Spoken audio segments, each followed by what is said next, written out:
Game 5 of 6 in our Martin Luther King Marathon, and this one's going to be a lot of fun. Mike Peden and Pat Barrett, member of the Miss Basketball Committee. It's Minnehaha Academy and Minnetonka. Pat, you and I have had a chance to see both of these teams a couple of times. Minnetonka trying to make it work with a whole new cast of characters in that starting five, and Minnehaha, they ran into some early season stumbles, and then Providence Academy, they're really good, but they've got Addi Mack, and as long as they've got Addi, they're always in the thick of it.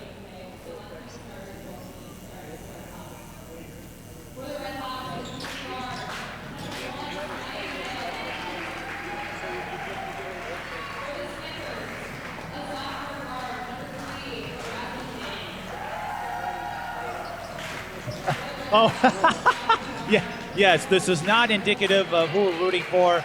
I don't know what people are dressing up in, but how about these two? Minnetonka winning state last year, of course. A brand new cast of characters with Crump going to Montverde Academy, Tori McKinney doing some great things in Minnesota, and then all the new faces, Ari Peterson, Lisetta Williams, and Jazmin Daing. I think we discovered, Pat, sometimes it takes longer than we expect to have all those new pieces gel together.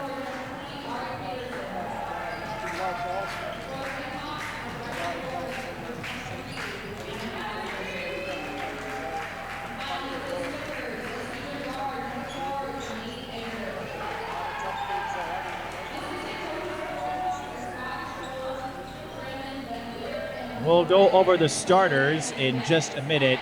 Minnehaha, Addi Mack doing Addi Mack things, had 30 points against Jordan.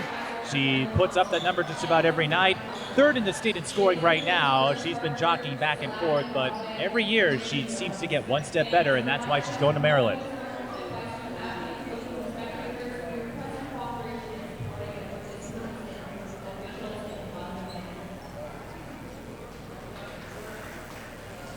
That's what Addi did in the win over Jordan. She did that in a big way. I was on hand for their victory over Castle Lake Benna, where they ran the Panthers out of the building. I don't know if it's going to happen today, or I don't think we're going to have a runaway anyway. But no changes to the starting five if you've been following these two before. And role players, if you want to call them that, Sinae Hill and Amina Allen. Amina had a great game against Jordan. For Minnetonka, it's almost like take your pick. Wright, Peterson, and Williams have done well this season, but Jazmin Daing averaging just under 10 a game.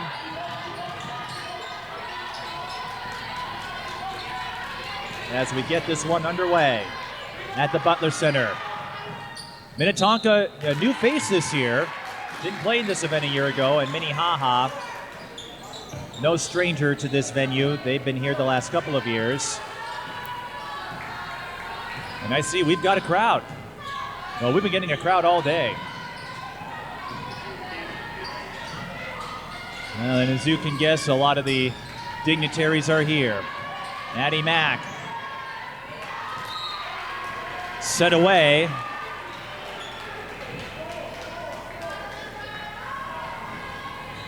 Well, Minnetonka making one change to the starting lineup. They have Delaney Egert starting. They did not have her listed as a starter, but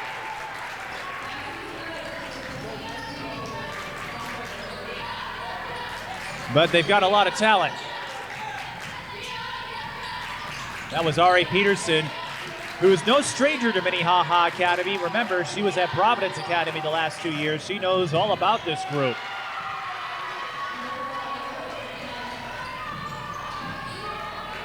Well, Egert scoring for the Skippers.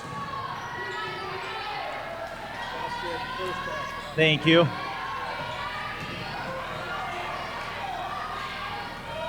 It's tough to keep things straight when you're doing your 5th out of 6 game today. But we do our best.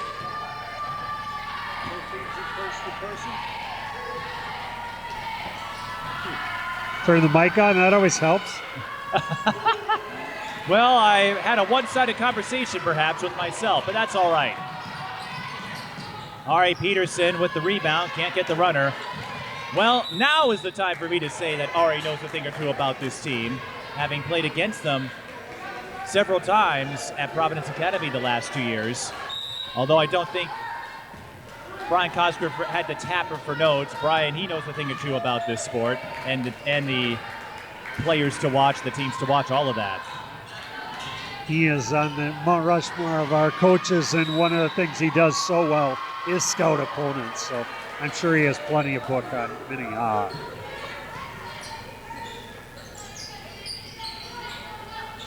Just underway here. We're tied at 2. Mike Peden and Pat Barrett with you. Now that we got everything situated.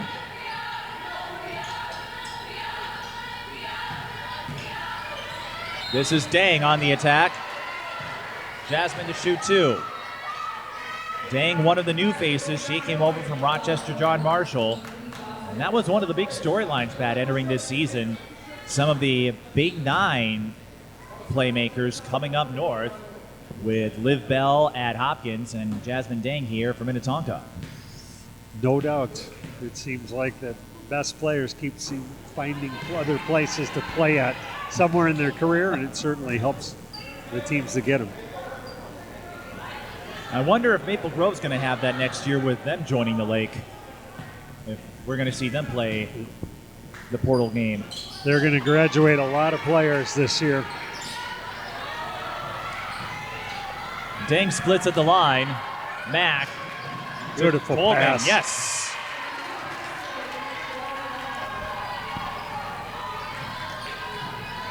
I think it's really good for Minnehaha to schedule this level of non-conference. You talk about the IMAC, other than Providence, they're not going to see much talent. Addi Mack couldn't get the finish. Harley Wolk was right on her tail. Great hustle by Wolk. That's what she does for this team, does all that little dirty stuff. Lanelle Wright can't get it to go on the other end. She is the leader of the team, if you want to use that moniker. It's interesting from season to season when you see roles change. I think she tried to take on more of the scoring role. I still think she's best at facilitating it, and she's got plenty of good players around her. And that hasn't changed, even though Crump and McKinney aren't around anymore. The players she has, picking up Williams, Peterson, and Daing via transfer, that changes the game. And Pat, I don't know if this is basketball or hot potato. It's looking like it's been a long weekend at home doing something.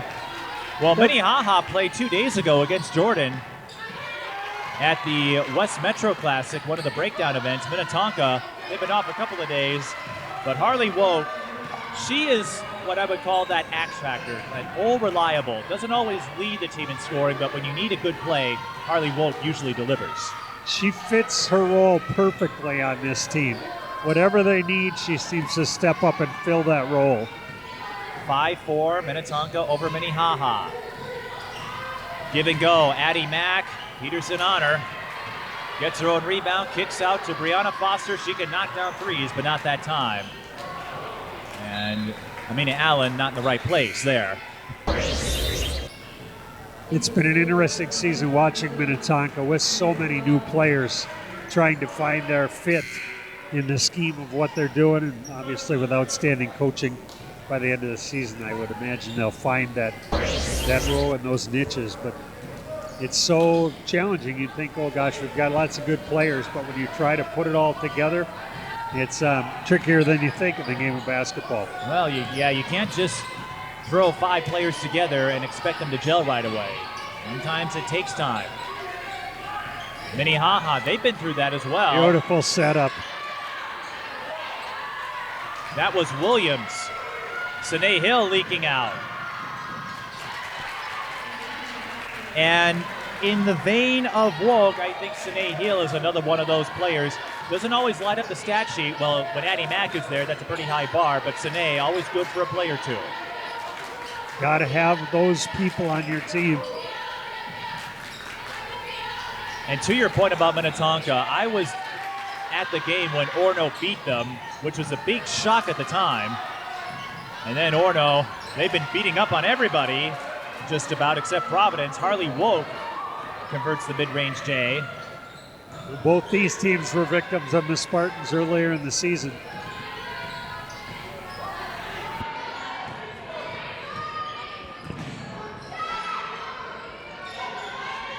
Here's a three for Sinae Hill, and it's pure.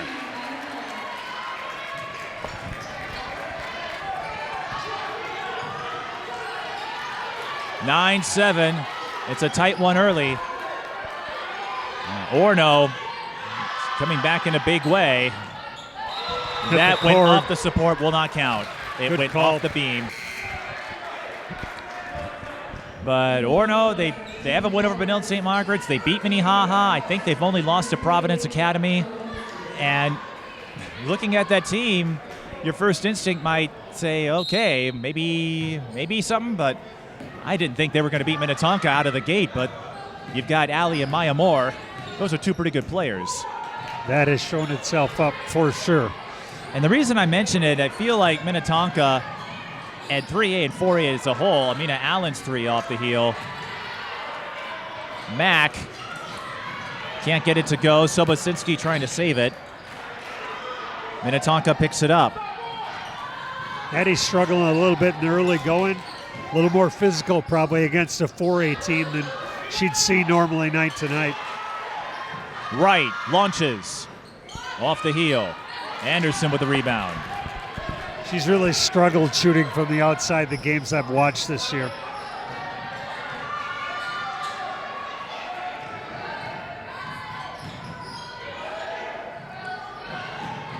Hill, right guarding her. Now Williams snatches it away. Williams coming over from Hopkins. Wright on the spin cycle. Still can't find her touch. She and Sinae Hill know each other quite well. Addi Mack, count it. Great finish. Pat, you've seen Minnehaha more than once. Addi Mack, it doesn't matter how many times she might miss. She is relentless, doesn't get discouraged easily. She has such a high basketball IQ. If you've watched her play over her career since the time she was a 7th grader, it's more than just scoring. It's little things that she does. And obviously going to Maryland in the Big Ten next year, she'll need all that high IQ for sure. But been fun to watch her play in Minnesota. I think it's safe to say you and I both have seen her since 7th grade. I know I still have memories of the one time I saw her in a Blake jersey, if you can believe it. And she had 1,000 that year. 4,000 now, only the second young woman to ever do it. Although she might have company before long. I think there's company coming right behind her. Williams spins past Allen. Pat, Minnetonka having a tough time getting those shots down low to fall. Not finishing very well at the rim yet, but a lot of time to go. Addi Mack driving kick. Gigi Coleman coming over from Southwest Christian drains the three. This has kind of been Minnetonka all year long when I've watched them. They just have never looked in sync offensively. I had them as the favorite in preseason, but of course, preseason's one thing. Playing games is another. Still a lot of season to go, but I would agree with you. I think you'd have thought with the transfers they got, they certainly would have been, not the prohibitive favorite necessarily, but one of the favorites, I would say, of the Eden Prairie especially. But so far, they just haven't quite found their niche yet. Well, this is Harley Woke, who's averaging 6.2. And 4A as a whole, Pat, it just seems like anyone could win it this year.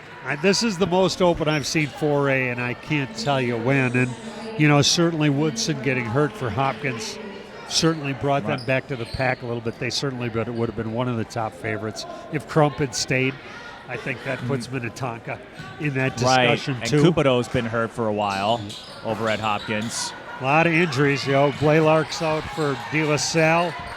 I was at that game where she had the knee injury against Oakland Tech. Lariah Wright's three rattles in. The bank open on Martin Luther King Day?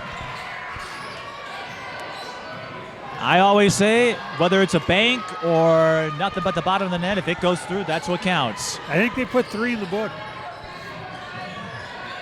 They do put 3 in the book. I've often said, don't be afraid to use that backboard. The backboard can be your friend. I wouldn't necessarily teach it from outside the three. but you'll still take it. But it is better than an air ball. 5 to shoot for the Redhawks. Mack, hounded and surrounded.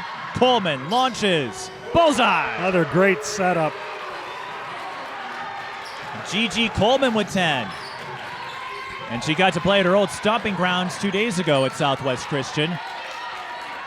But Minnehaha, kind of like Minnetonka and Hopkins in a way, they've had several pieces come and go over the years. Sinae Hill didn't start at Minnehaha, and neither did Addi. Minnetonka throws it away. Pat. Minnehaha 18-11. They've got a little more things going in their way right now. They're getting better contributions from everyone. They've really controlled Addi pretty well, but she's setting up her teammates well, and I said it. She's more than just a scorer in the time I've watched her play. It's that ability to find those people when it matters, and clearly so far that's been the case. Well, to your point, Pat, Addi Mack, second in the state in total assists. She's averaging over 7 a game. She's had several double-doubles of the points assist variety, but she won't pick one up just yet. Minnehaha calls a timeout. They're first. For a second, I'm like, was that a foul call? No, timeout. Timeout by Minnehaha. I was thinking maybe it was an illegal screen. So you and I were on the same wavelength. But we're like, wait a minute. Okay, no, we're good. This is what happens when you've been. How long have you been covering basketball? Well, I don't know if you call it covering. I went to broadcasting school first, so I started broadcasting in 1975. That counts as covering. You can do the math. Well, that would be, yes, carry the 2, carry the 12, put it over. Carry 50. The half century, and here we are. But Addi Mack, all but one game this season, 30 points or more. And again, 4 double-doubles of the points assist variety. She's just a solid all-around player, and you see she steals the ball, plays well on defense. There's a reason Maryland grabbed her. And I feel like that part of her game has really evolved the last couple of years. She was known, when I started covering her, mostly as a scorer. Last year, she really diversified her game, and, well, she's going to Maryland, and she is a contender for Miss Basketball. As I've watched her evolve, she's gotten much stronger. Off the dribble, inside, the ability to finish at the rim. You know, and she's going to need all that if she goes into the Big Ten and you're talking top 10 teams in the country. Right, with the 9,000 team conference. Okay, 18. Yeah, but we're on our way to 9,000. But Juju Watkins, she's got a couple years left. Lauren Betts. It's going to be interesting to see in the Big Ten how many of those teams make the tourney this year. You legitimately could have double digits teams in the tourney this year. Well, how about Minnesota? They beat Northwestern yesterday coming from, what, how big was that deficit? 16 down with a little over 8 minutes to go. Nia Holloway coming up clutch Nia there. Holloway had some huge plays down this stretch. But how about Tori McKinney? Tori McKinney I didn't think she was going to. She has benefited from the loss of Mara Braun. Right, know? But I'd compare it to last year with Amaya Battle. Without Braun there, Battle took on that huge leadership and scoring role. And now Tori McKinney's doing it. If they ever get Braun back healthy, and I sure hope they do, you could have a top 10 team in the country. They could make some noise. I'm not exaggerating, I don't think. No, I don't think so. With all those pieces. And Woodson, was playing really well before she had her ACL tear. Mack can't get the finish. And Minnesota making it work shorthanded. Minnetonka can't make their shots work, and that will be a side out for the Skippers. Had a chance this summer to go down and see Coach Blitzer-White and her staff. Unbelievably impressive. And you and I, of course, we have mutual connections. Grant McGinnis, one of them. He had high plaudits. And Dawn Blitzer-White, even though she only spent 1 year at West Virginia, did quite a bit at South Dakota. So she came in with a lot of know-how, and it's coming into fruition here. She's as impressive a coach as I've had a chance to meet in person when you talk about all the little things their program does. Ari Peterson drawing the foul. She'll shoot 2. And you can tell she has an outstanding staff around her. Each person, when they met with our girls basketball coaches leadership, each had a certain role, and they were able to explain in great detail just what they do to help the program. I was blown away. Well, here's someone we might see at a D1 school in a few years, Ari Peterson. I was surprised when she made the move from Providence to Minnetonka because I thought she was going to be the glue player like Grace Counts was for all those years. But I often say this, the players write their own stories, and they decided to give Minnetonka a try.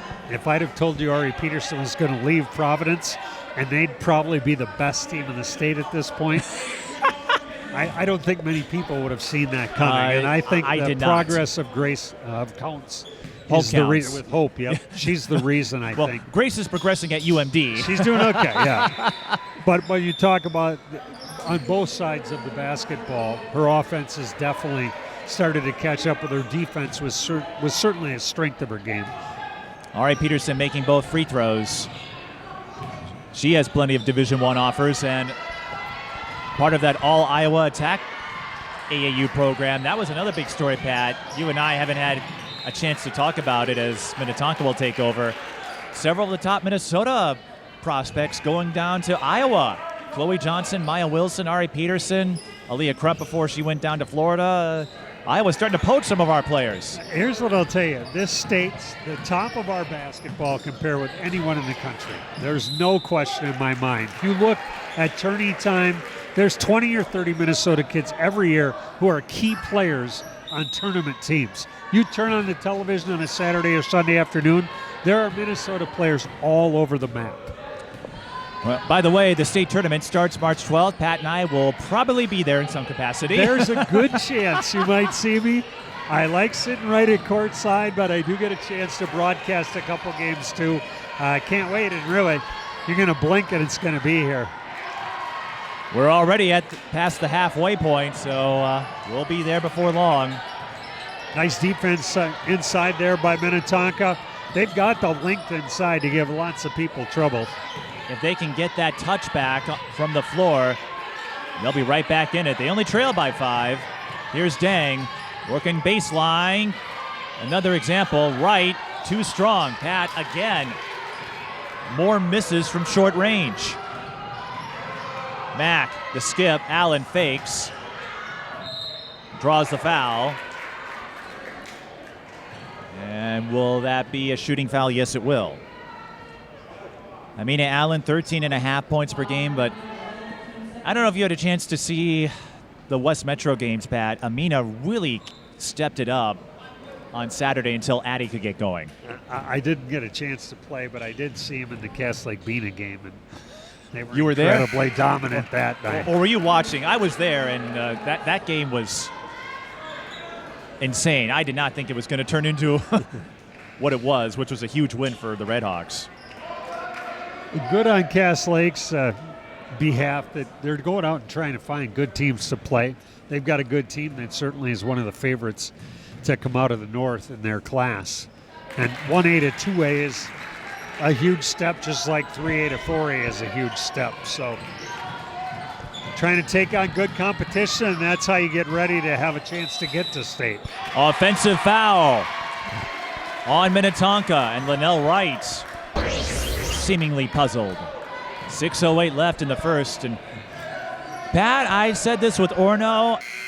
I'm seeing this with Minnehaha. If you're going to take on a Titan like Minnetonka or Hopkins, you can't play scared. I'm not seeing that out of Minnehaha. Not at all. If you walked in here and had no idea who the 4A team and the 2A team was, you still wouldn't have any idea watching this game so far.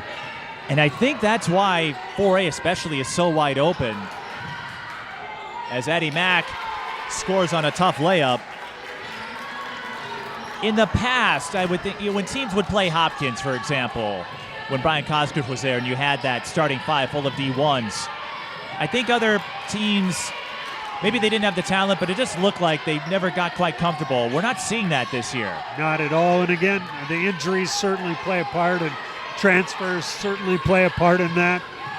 But it is just a really balanced year, and I think you'll see it play out all the way from even the section semis on. Well, that's a sight Minnetonka wanted to see. Lysedra Williams finally gets a layup to go. Minnehaha looking to run. Coleman, well, she'll shoot 2. Averaging 5.6 a game, hit a couple of big threes earlier. Again, coming over from Southwest Christian.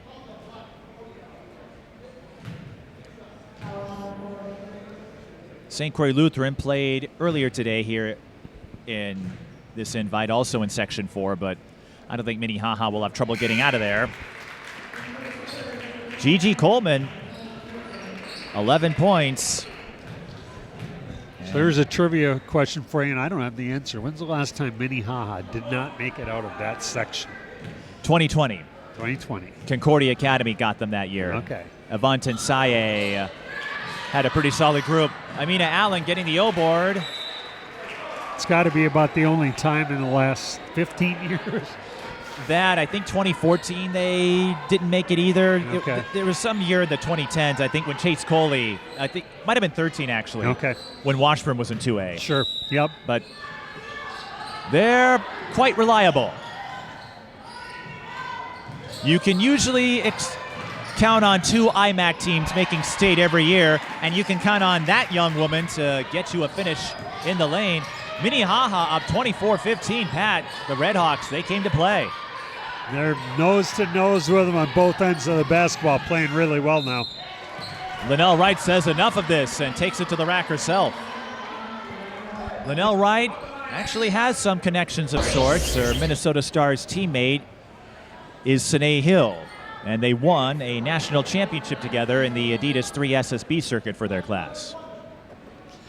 I think that's where she's at her best, when she can get inside the lane, either finish or kick it out. It's not that she can't shoot the outside shot, but I think that's where she's strongest and where she's the best fit for this team, because they've got plenty of other scorers. If she can somehow bring out their best, I think they'll continue to find their niche for sure. Chloe Johnson comes to mind. She played earlier today, and that's what she did. 27, but you know this, Pat.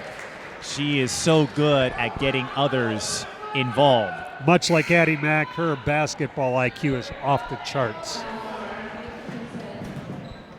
And now she is not playing for Minnetonka, but I couldn't help but notice she's lining up alongside Brian Cosgriff. You talk about IQ. I don't think you're going to find 2 folks with a higher IQ than those 2.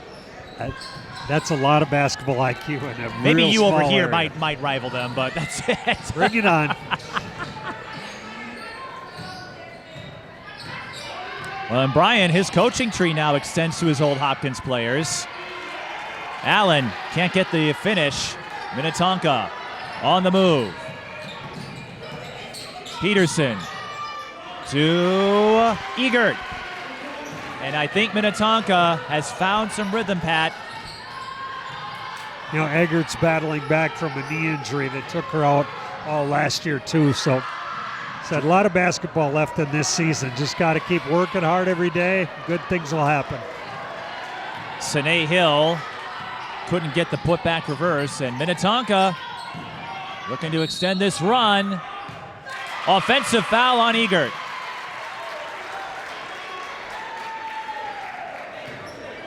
Egert had the lane, but Allen got there in time.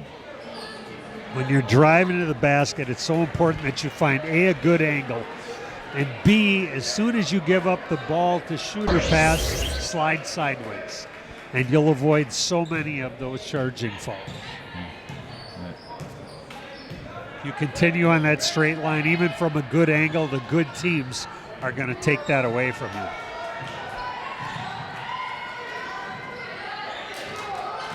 Mack into heavy traffic, finds Allen, 3:23 to go. Feels like we just got started. They're continuing to play Mack really tough and try and make the rest of her teammates beat them. 4 to shoot. It's Hill, the runner. Foul. Came a little late, but she did get hit from behind, and she'll shoot 2. I think that makes sense, Pat. Test the others. That would be my strategy. Problem is, Gigi Coleman has 11. Understand, but using that strategy, what's Mack got so far? I've got her down for 7. I have her at 7. Okay, she's got 7 with 3 minutes left in the half. If you hold her to 7 every 15 minutes, I think I'd like my chances of beating Minnehaha.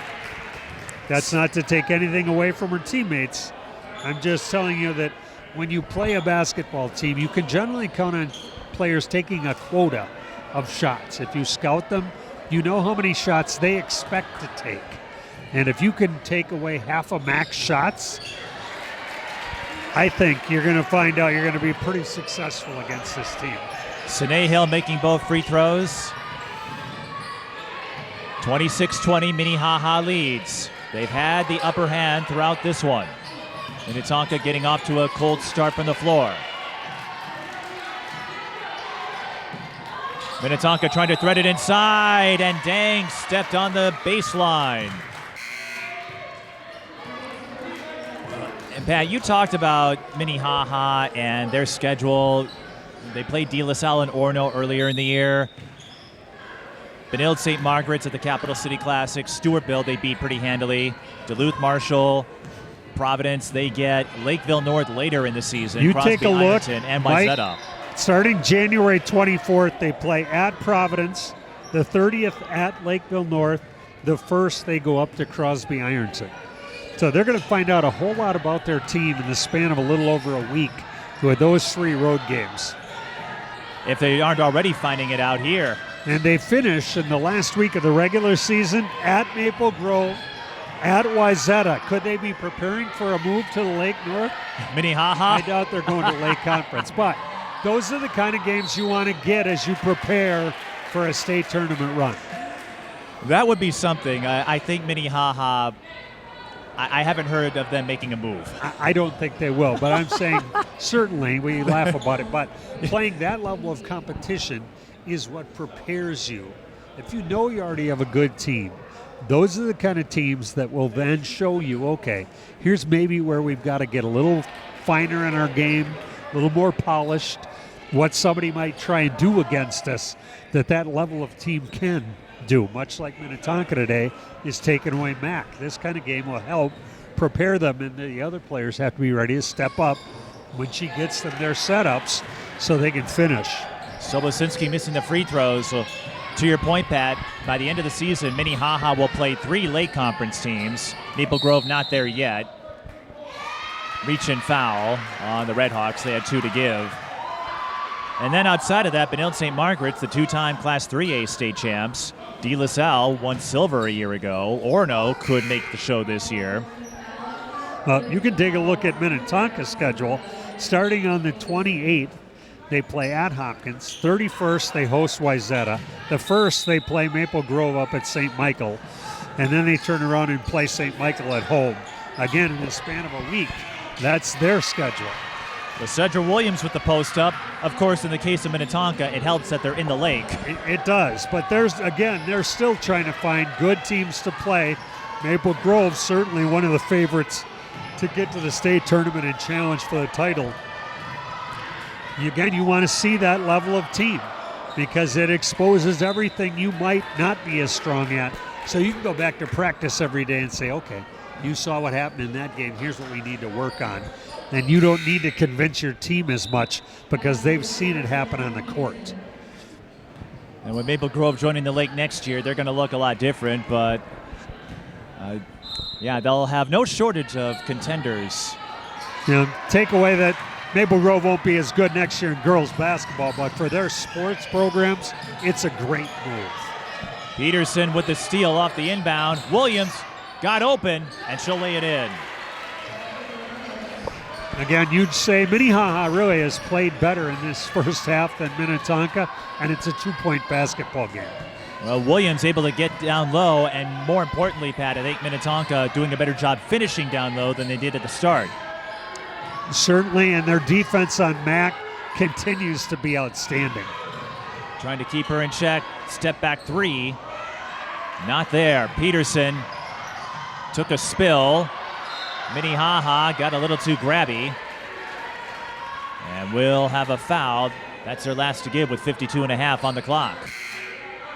They're doing a really good job on Mack at switching every screen so that they've got someone waiting there right in her grill every time she catches the basketball. And they're all athletic enough that they can handle her off the dribble and contest her shot with their length. And this might be the game where Addi Mack's 30-point streak comes to an end, but we still have a second half to play. You know, I saw Madden Greenway earlier in the season have so-so first halves.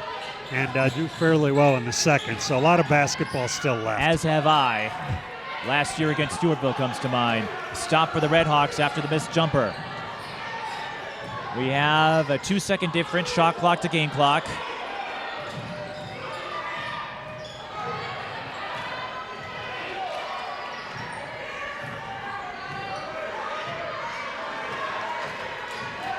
Addi biding her time. Daing is on her. Minnetonka, with all of that length, able to keep Addi contained to a degree. Throws up a tough shot. Didn't hit rim. Williams comes up with it. They got to go. And they won't get a shot off. But they hold Addi Mack to 7 points. Minnehaha with a 26-24 lead. But defensively, both teams coming in with a game plan. It's going to make for a highly engaging second half, I think, Pat. I'm really looking forward to it. This is the kind of game I can appreciate. This was the one. If I had to circle one, this is why. But lots of great basketball. We'll have some more great basketball when we return. This is the St. Catherine MLK girls basketball invite. Minnehaha leads Minnetonka 26-24. Twin Cities Sports Broadcasting, and a whole lot more. That's what you get from TSB Television. We provide long-lasting digital coverage of your favorite athletes from the preps to the pros. Dazzling moves. Holloman, good if it goes. Yes! Game winners. From James. She's in trouble. Finds James. Toss shot! It goes in! And everything in between. Before we let you go, do you want to say hi to anybody? Oh, I don't know. Let's put me on the spot there. If you want to connect with our audience, visit us at patreon.com/TSB Television or sponsor our coverage through PayPal and Cash App. Thank you for watching.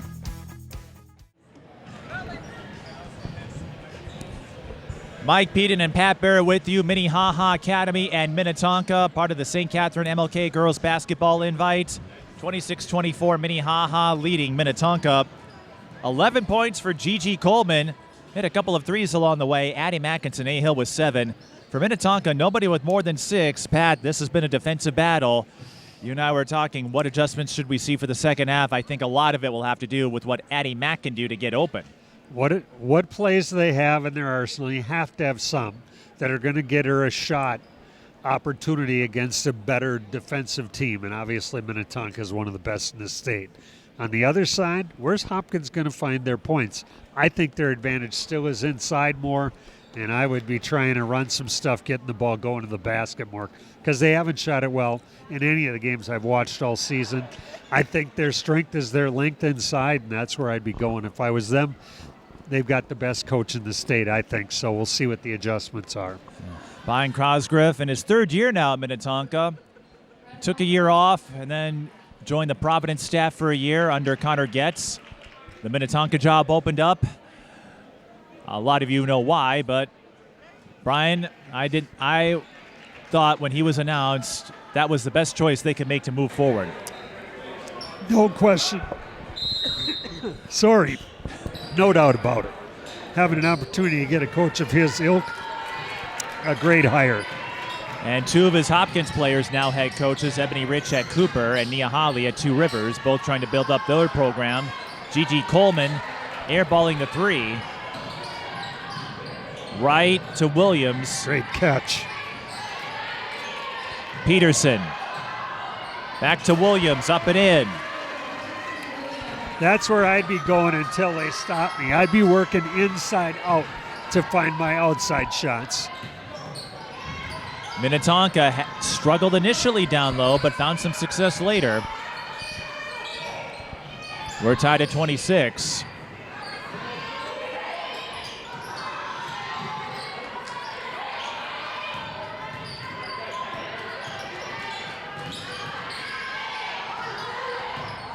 Allen with 6 to shoot. Spin move. I think Wright tried to sell a foul there, but Allen couldn't get the finish. Daing working the baseline, now pulls up, gets the friendly bounce. There's the shooter's touch. Minnetonka with their first lead of the game. Here comes Mack. Found an opening that time. She hasn't had a ton of them, but that could be a big one. Just a little late coming over to help on the play. And that's a dangerous person to leave open. Addi Mack, plenty of speed. Wright inside to Williams.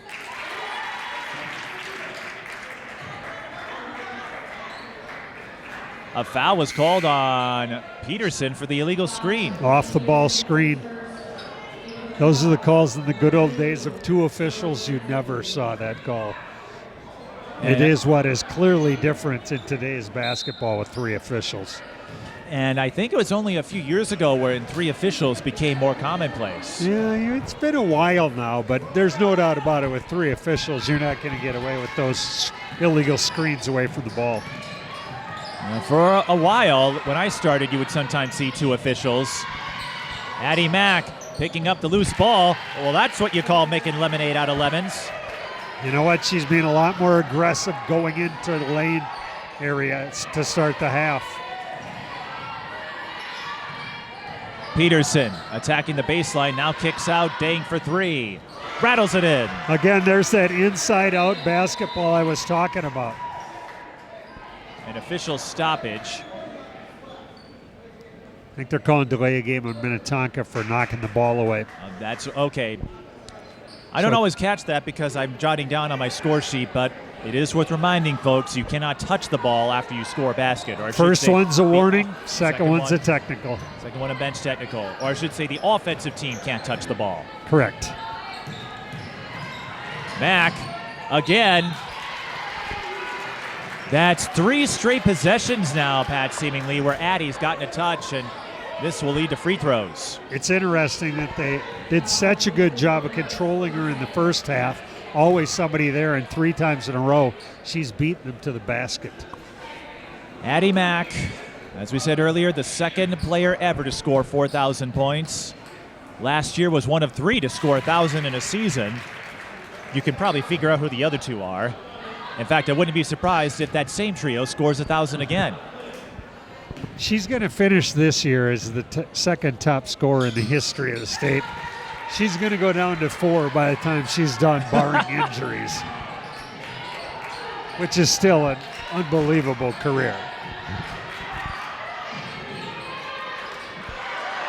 Again, using their length inside. And that's where Minnetonka has the edge. Minnehaha doesn't have as much length. It was Ari Peterson who got the putback. Better job that time coming down the floor of having her double teamed. They get the turnover. Agert forcing one there. Wright on her club teammate. Addi Mack snatches it back. Like you said, Pat, all of these elements have really evolved. Addi recovers and goes on the spin cycle, extra rinse. 8 points already for Addi in the second half. What'd you say, Pat? 7 in the first 18 minutes. She has 8 in the first 3.5. Again, they got to come off their players sooner. Make her give up the basketball. Good finish by Wright at the rim. 35-34. Sinae Hill pops up a 3. That's long. Pat, you and I think of you actually anytime we go to a college venue and I see players launch it from the college line. It's got to be deceiving. I haven't had it for a long time as a player, obviously. But when you look and you see the lane, you expect the three-point line to be the same color. And you get on college and pro floors, and it's not at all. Did they have a three-point shot when you were playing? They did. They did, okay. I played till I was 46, which is still over 20 years ago. However, okay. There was a three-point line. Back in your youth, there back wasn't. in my youth, there was not. But, okay, so I'm back in the Trent Tucker era. Lanelle Wright missing the front end. Lanelle hasn't decided on a college yet. She's getting a few looks, though, and considered one of the top prospects. I have a feeling she'll find somewhere to play. When the three-point line came in the late 80s, I was coaching at Fridley, and I had gone to a clinic under Ziggy Calls, the legendary boys coach at Mounds View, who talked about the three-point shot. And he was so insightful about it. saying not only teach your kids to all shoot from there, but shoot from a step outside of it, because no one will guard you a step outside the line. That year, my team took more three-point shots. We made more three-point shots than our entire conference in the North Suburban took. And we were able to beat Osseo as the number 15 team in the country to go to state, and I'm convinced it was from what I learned at that clinic. Minnetonka unable to convert the second chance try after Wright missed the free throws. Addi fakes, attacks, draws the blocking foul. Pat, another example of what you said. Addi, she knows how to use those body mechanics, slides out of the way after the attack. And it worked for sure. Eggert had good position down there, but she was able to just make that slight adjustment going to the basket where you get the defender then to start leaning into you and you get the foul. Addi Mack, you probably know this, Pat. Before she focused on basketball, she was quite the golfer and swimmer. You look at our generational athletes, and obviously for girls basketball having over 4,000 points, this is one of them, Greenway another. I'm convinced playing multiple sports is such an advantage for so many reasons. Development of different use of your muscles, not getting the overuse of just one sport, same movements all the time. But playing different roles on different teams. Great defense there. Addi Mack with the swipe. Can she take it all the way? Well, she'll take it to the free throw line where she has done quite well.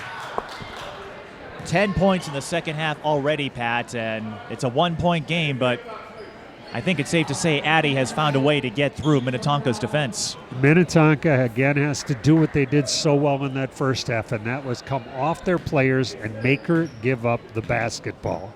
I'm just convinced that, she knows if they're going to win, she's got to take over this game and get close to the amount of shots she's used to taking, because that'll turn into points. She didn't have that many shots in the first half, really. And in the second half, she's getting those shots now. Again, watch Minnetonka try and make the adjustments to start taking those driving lanes away, because it isn't outside shots. She's taking the ball to the rim. Splits at the line there, but she's up to 18. 3 on the way. Bullseye. Again, went inside, kicked it back outside. And that's when they're at their best. That inside-out game, you like to see it.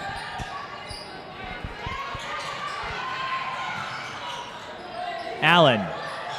Over to Coleman, now Hill. Sinae has not scored in this half, but hasn't needed to because of that young woman, number 5. And that's the third time she has drawn the foul on a take in this half.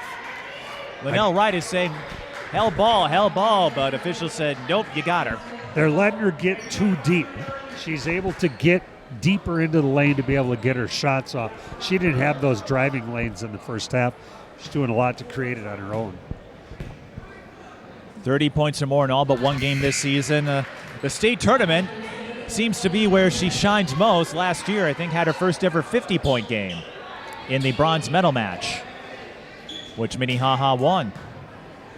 They're hoping to get a gold medal, though. They've run into the semifinals all 3 years, and they've run into obstacles every year. The top 4, especially in our 2A, is excellent every year. And that's where they've stumbled along the way quite a few times. Providence will be the favorite, most likely. Crosby Ironton sure to be a contender. Minnehaha, they should get through. I don't think you'd get many arguments right now. Providence is the best basketball team in the state, having taken down both Maple Grove and Hopkins. They haven't lost to anybody this year. But looking at 2A, of course, you can't count out New London Spicer. Mike Dreyer always finds a way to field competitive teams, and we don't get to see them as much because of our location. But New London Spicer, they can throw a surprise or two. I'd love to see them in some of these breakdown events throughout the season. I think they'd benefit from it. Well, Cedra Williams still feasting down low. Timeout Minnehaha. Back and forth, Pat. This second half has seen 2 heavyweights throw punches. This is the fun of these games, much like the breakdown sports events, these Saturday and holiday events.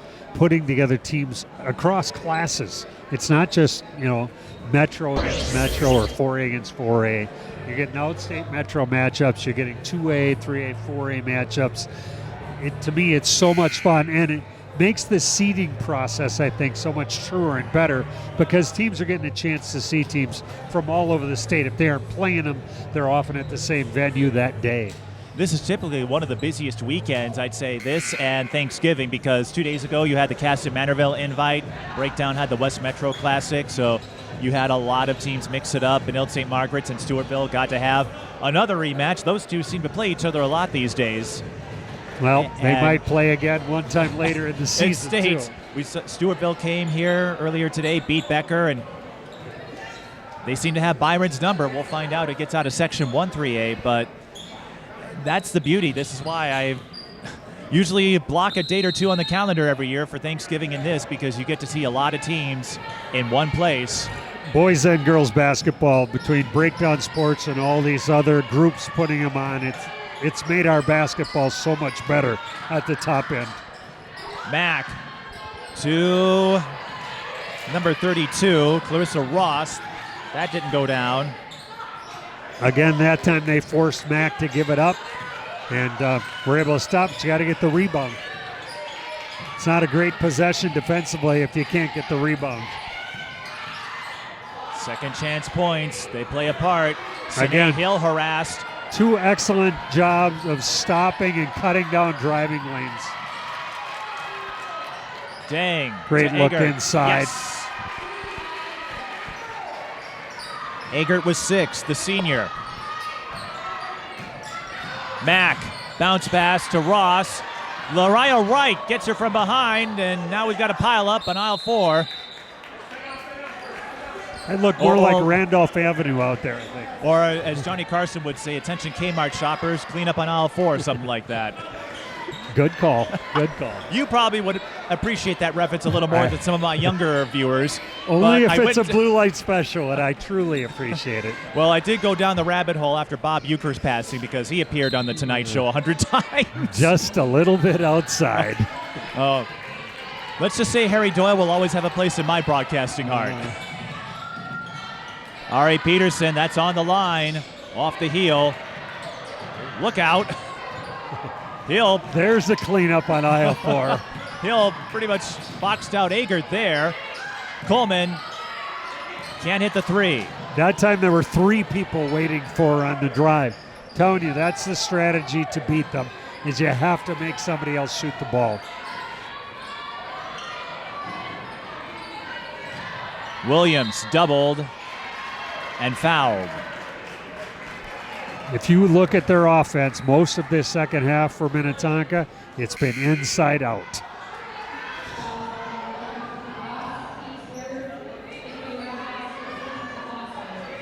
I'm looking at the other teams in the Class 2A poll, and a lot of them, as far as I know, not playing in the breakdown or other events. Caledonia, Proctor, Minnewaska. I think you're going to find the typical cream of the crop will be at the top again this year, barring injuries. I say Crosby, Minnehaha, and Providence are clearly the top 3 teams in 2A in my book, and I'd be shocked if you didn't see those teams there. In New London certainly could be the 4th or Sauk Center.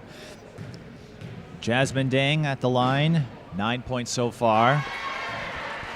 Really turned things up in the second half, Pat. We talked about Addi Mack's explosion early on. Daing now has 9 points in this half, had just 1 in the first frame. Again, it's the inside out. She's at her 2 threes off kickouts to her spot.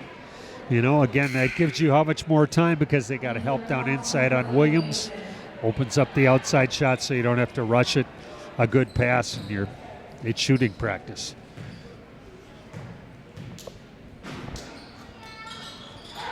Daing knocks down the free throws. That was something Minnetonka struggled with early on. That game with Orono, Minnetonka shot 50% from the free throw line. And in a game as tight as that was, those are missed points that really stand out. Here's the adjustment from Brian Cosgrip, and Mack found the opening. And there's the adjustment from Addi Mack. Take away the driving lane, go for the 3. I bet they don't stay in that defense very long. They want to have somebody on her. Beautiful defensive play. Well, here's another way to get some points. Just take the ball away, get your hand in the cookie jar, and gobble them up like Cookie Monster does. We're tied at 44. Addi Mack with a quick 5. She has put the team on her back, Mike. There's no doubt about it. She's done that more than once. Williams hacked, and she'll shoot 2. Pat, I know this line probably gets used ad nauseum, but this has a state tournament feel to it. These two can't play each other, but they're playing like it. This would be a fun game if they got to see each other at Williams. How much fun would it be if our best teams were all in the same class? The boys did that couple of years. with You the go Sweet back 16. to the Ella Mean era for Right. Minneapolis North. And I'll tell you, I really liked it. I thought it was great because, again, it put the best teams together. And And, I think- you think about our state now, you could probably knock off the top 20 to 30 teams. You know who they are pretty much every year. How much fun would it be if they were together? A single class showdown. Dead ball rebound to Minnetonka. You know, if Minnehaha, Crosby, and Providence were in the top class, whatever that you're going to call that class, the Lake Conference. Kind of a Premier League of Yes. sorts. Lake Conference with The Super League. Lakeville North thrown in there because they're a regular in there every year. Yeah, they gave Maple Grove certainly the last couple of years, but another foul, and Minnehaha out of fouls to give. But you were there, Pat. Lakeville North gave Hopkins fits. Didn't get the win, but Andy there. Bergbaum's had some injuries in his club this Right. year. U8 by the end of the year, they'll be battling to get back to the state probably with Eastview this year. Although we saw Rochester Mayo knock off Minnetonka up at St. Cloud. that was a big surprise. Addi Mack, another steal. Finds Sinae Hill. Yes! Beautiful dish again for the basket. Back to that theme of adjustments, Pat. Addi Mack saw a couple players waiting for her, but she spotted Sinae alongside, and that's that vision, that acumen, the floor awareness that has made Addi Mack a rising talent. Last year, entered the top 100 in ESPNW's 2025 class. You know, she's not going in there out of control. She's going in there quickly, but she's going in there looking for her shot, and if it isn't there, she has an awareness of where the others are. No three-point play for Sinae Hill, but Minnehaha Academy does lead 46-45. In a game that has been tight. Williams again. They've been feeding the hot hand down low. Addi Wright's on her. Spin move through one defender. Oh my goodness. That was amazing, Addi on display. Doesn't matter what direction she goes, she can finish both ways. Nice finish by Eggert. I was talking about Wolk being one of those X factors, reliable role players. I guess I should add Eggert. She only averages 4.6, and she could match a season high with this three-point play chance. This is the best game I've seen her play all year, and again, coming off a season-long knee injury, trying to get her legs underneath her. You watched Kendall McGee and Benilde the same way, trying to find her legs. You might be healthy, but it's finding that trust again in your legs and playing the way you played before. Three-point play goes down. Theara Taylor comes to mind if you go way back. It took her a while to trust her body again. That's after a great blast from the past there, Mike, for sure, for Central. I had a chance to catch up with her when she was inducted into the St. Paul Central Hall of Fame, which probably won't surprise you. Not at all. Mack, touch three. She'll probably enter a couple of Hall of Fames if I By the say time so she's myself. done. There's at least one I can think of. She might enter a few more. 50-48. These are the games you want to love to watch and appreciate just how good our best players are. In many ways, this is a college game when you look at the athleticism out there. Traveling call on LaCedra Williams. Now, Minnetonka had that last-minute coaching change, or Minnehaha did. Minnetonka, Brian Cosgriff, this is no different at Hopkins. He scheduled Lacrosse Aquinas one year when you had the Donarskis. He gets basketball. I mean, he gets what it takes to be successful. And then it's getting your players to understand that. Foster left alone, drills the three. Foster's been quiet, but that's a big three-pointer. And the Red Hawks retake the lead, 51-50. Defensively, if you can continue to get Mack to give it up, you'll give up some of those. If you can take away Mack more. Beautiful pass. Minnetonka, Lysedra Williams, crafty enough. She keeps finding ways to get open, and Minnetonka more than happy to feed her a touch. They pick up on Addi's driving kick.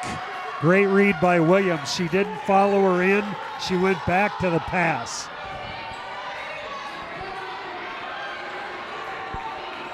You can see both teams look a little tired because of the pace.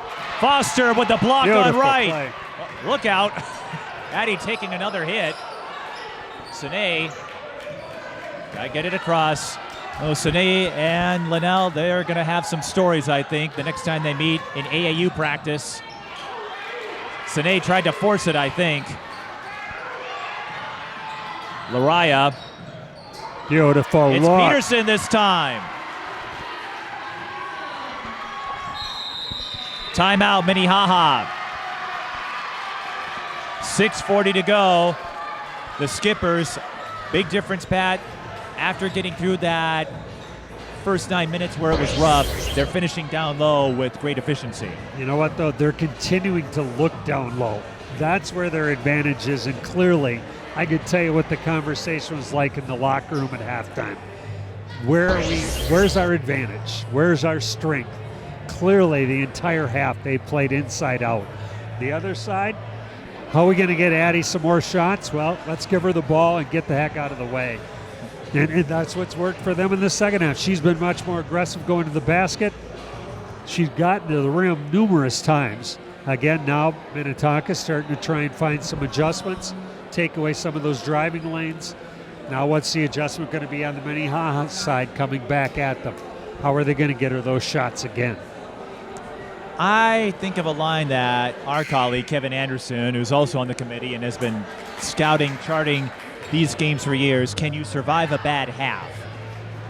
I wouldn't say these teams had a bad half per se, but Minnetonka had that really rough stretch, and the teams that can weather through that adversity are usually the ones that pull it out, because when you get to the state tournament, just about every team is going to struggle. Same in the NCAA tournament. Can you work your way out of it? I'd say first half, the defenses took over the game. Second half, you can see the offensive skills starting to show through more. And right now, we got a great basketball game going on. What are the adjustments going to be here in the last 6:40? Addi Mack with 20 second half points. She's at 27. Lysedra Williams at 15. Here comes the pressure. Tip pass. Minnetonka bringing it up and forcing the steal. Will they look to go inside again? Peterson pulls up, knocks it down. Peterson with 8.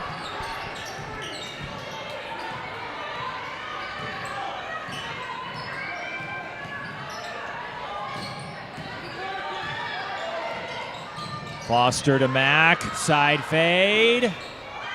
No 3. Dead ball rebound to the Red Hawks. Again, the step back from outside the college 3, not the high school 3. That's the thing I look for anytime I see these bigger floors. How often a three-pointer is short on the rim because they're outside the longer line. Your brain tells you it should be from this distance, but you're about 3 feet farther out. And remember when the state tournament was at Target Center? Even more so. That had the pro line, which is even longer than the college line. Sinae Hill, speaking of college line, well, that went down.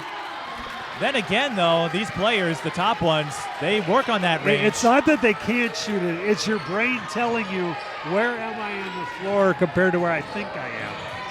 And there's an adjustment to it, no doubt about it, on the bigger floor. Lanelle Wright missing the jumper. And Minnehaha with a chance to tie or take the lead again. Sinae commits, draws the foul. Both teams out of fouls to give.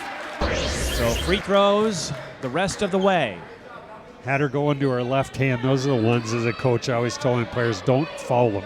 Do anything else, but if it's a left-hand layup and they make it, more power to them. But if you're right there contesting, it's only the exceptional players like Addi Mack who would probably finish with their left as often as they do their right.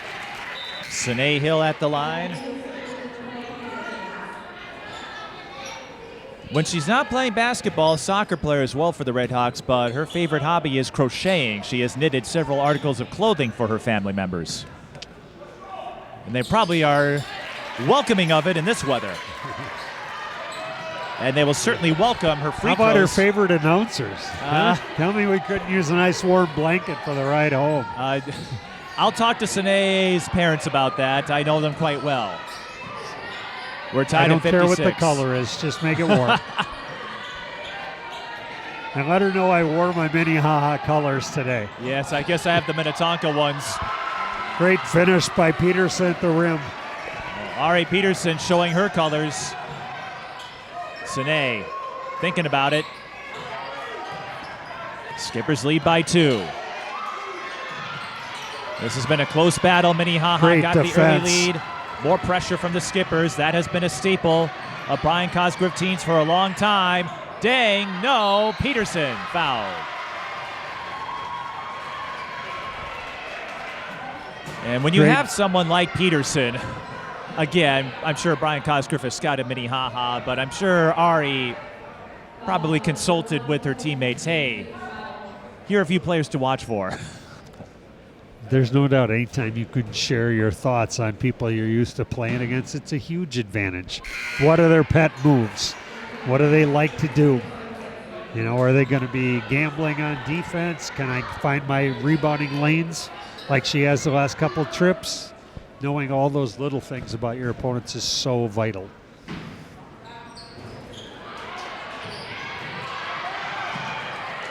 Big O-board. And Brian Cosgrove takes a timeout. That was Daing who got in there with 4 white jerseys and came up with the rock. How often does an offensive player get the rebound when people just step in front of you? It's so important when you're in that low spot to step up, because anything that comes off the front rim hard is coming back out to that second spot for the ball. You need to step up the line, not just step into the lane. You see it happen in pro games all the time. You know, it's so important to step into that offensive player so they can't make that play. 4:24 left, 2-point game. Minnetonka, I think they still have 4 timeouts left by my count. Minnehaha has 2. I think they might have used 1 in the first half, but either way, plenty of timeouts still to come. They don't keep it on the board here at St. Catherine. And it's hard to go back. I can't go back and check the replay. I think they had used 1 other one, but yeah, I say that would give them 3 and still 2 for Minnehaha, so shouldn't be a factor, you would think. And with a game as tight as this, it's not going to take much to pull out the win. I always get into the argument with my Miss Minnesota committee about, would you use your timeouts to save a possession?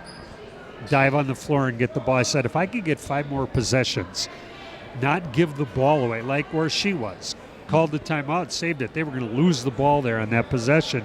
If I get 5 more possessions, I like my chances a whole lot better. You know, what is the purpose of a timeout? Change the momentum and the tempo of the game. You know, obviously have some late in the game are important too. Williams. Ross was on top of her and couldn't get the second chance. She was swarmed by a sea of white. Allen for 3. Off the heel.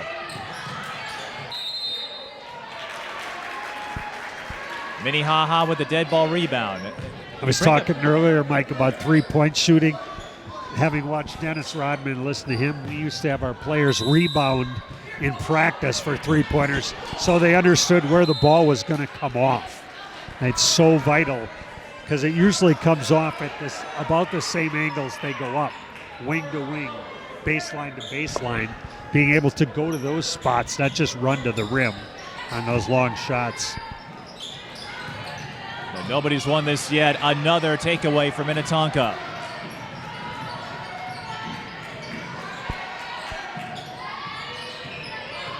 Peterson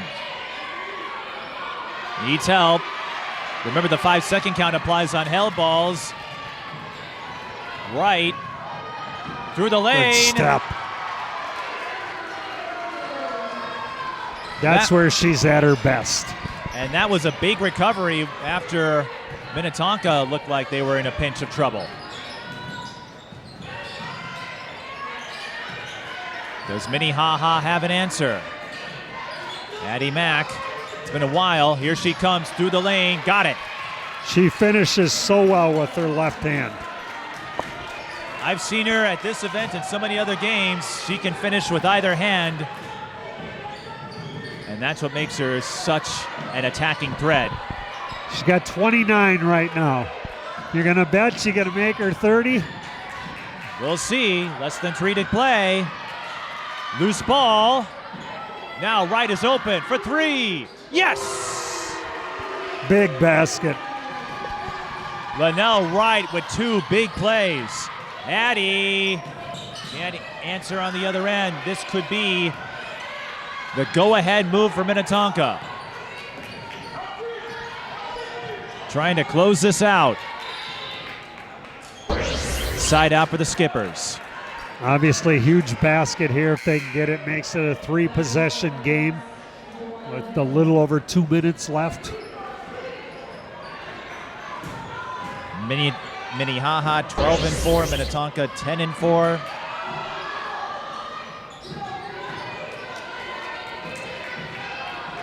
This is the time to run a set play, get the exact shot you're looking for. Peterson missing, and a foul. Ooh. I would say that's neither the shot you wanted or the play you wanted to stop the clock. You had 29 on the shot clock. You could have run it down to almost 2 minutes. Again, your strength has been inside all half long. You're letting them off the hook, taking a 10 or 12-foot pull-up jumper with nobody in the lane. And now you give Minnehaha a chance to score with the clock stopped, but this is 1-1. Coleman, that's the first time she has scored in this half. She had 11 in the early going and unheard of since. Well, they had 22 from Mack in the second half. Otherwise, they've had 8 points from the rest of the players. Scramble, won by the Redhawks. Addi backs off. You've got time if you're Minnehaha. Don't need to force it yet. Addi through the lane. Cut off that time. Minnetonka with numbers.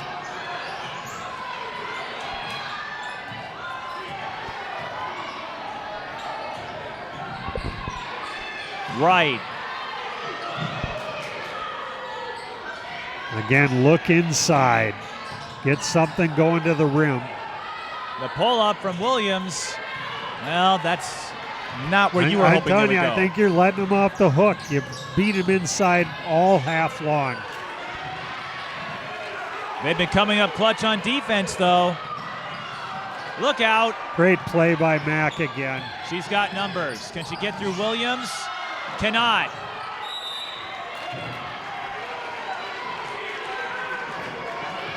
.116 to go. Redhawks ball. They'll take a timeout. I believe they have 1 left. I've got him with 1 left. Wow. How much more intense can this game get? Again, these are the kind of games you want to play. Obviously, the advantage for Minnetonka, they get to play these all year long in their conference for the most part. But for Minnehaha, these are the games you want to play in. Like I said, they had the 2 late conference games the last week of the season. It's only going to make them better, win or lose. You know, if you want to get to the state, do some damage, that's what you're preparing for. And they'll also take on West Fargo Cheyenne at the Red River Showcase in Moorhead. Now, I don't know as much about them, but I don't either, but I think Minnetonka's up there that same weekend, they too. are. They will play Horace, but they'll play that Saturday. I'm betting if those teams are coming over there from North Dakota, they're probably pretty good.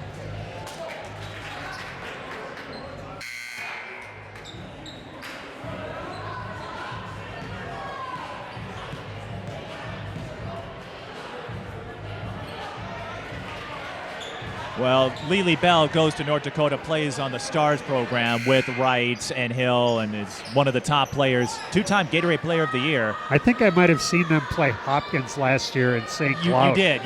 Yep, you did. You're up there every year in St. Cloud. I am. St. Ben's. My wife loves to go there, her old stomping grounds. Got to go to Bo Diddley's and eat, and then go watch some basketball.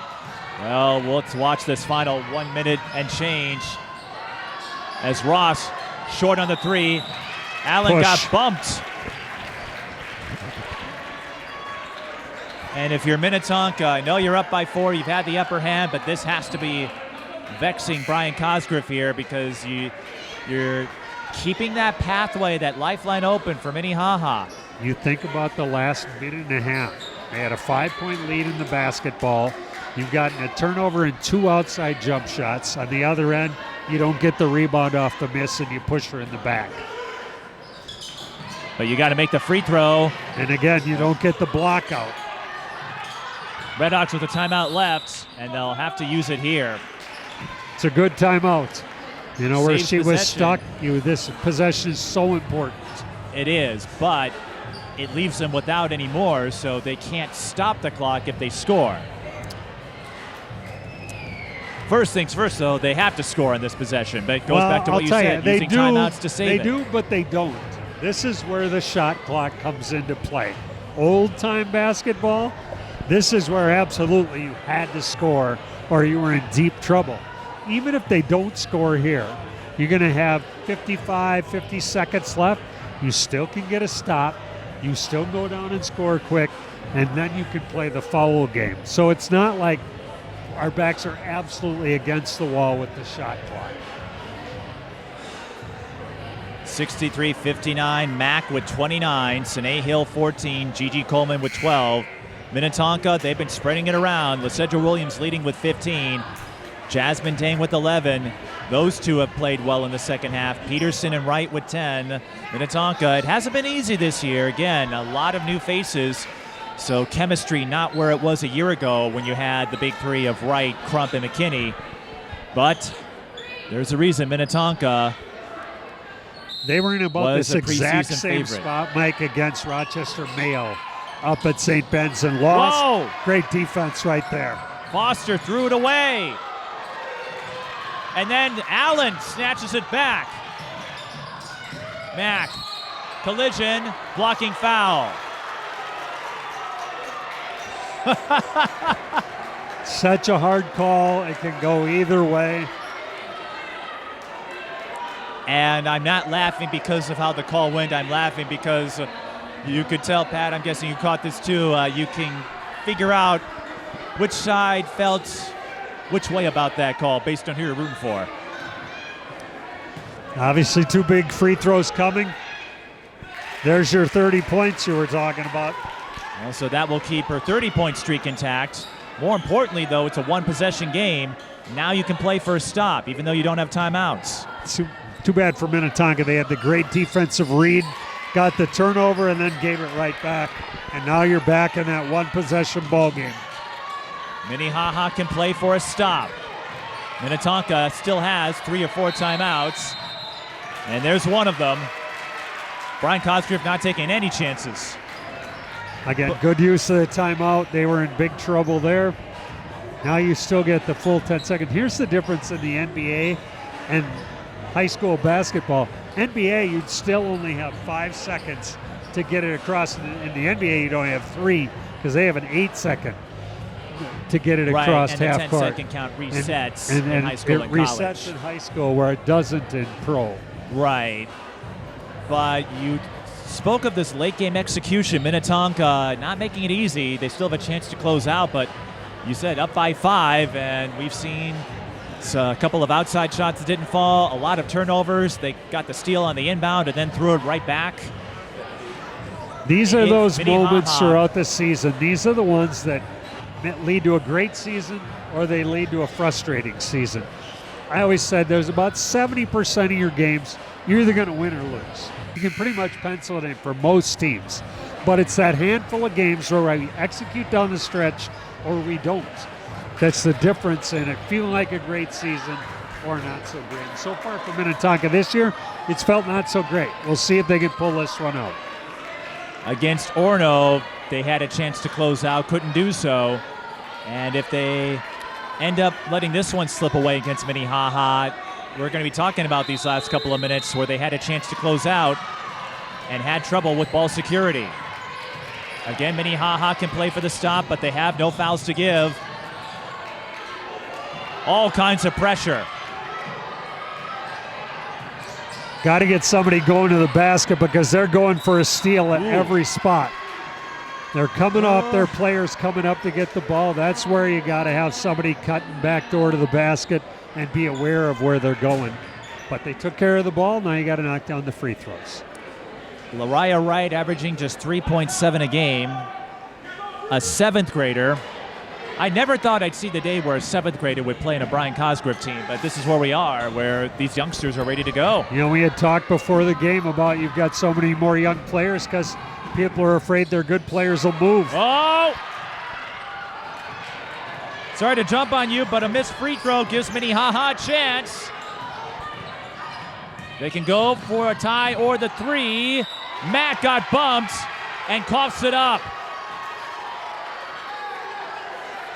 Again, they were going to make somebody else beat her. They had 3 people on her.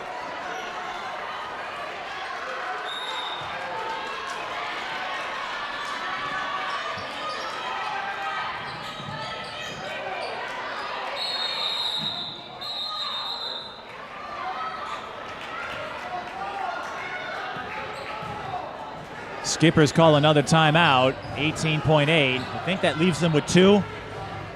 No more than 2. It might only be 1. Well, again, here is where you need something. With 18-8 left, I would bring everybody up and send a flyer out of here. This is where you know you're going to get such pressure, and they want to foul you because there's no shot clock now. The shot clock's off.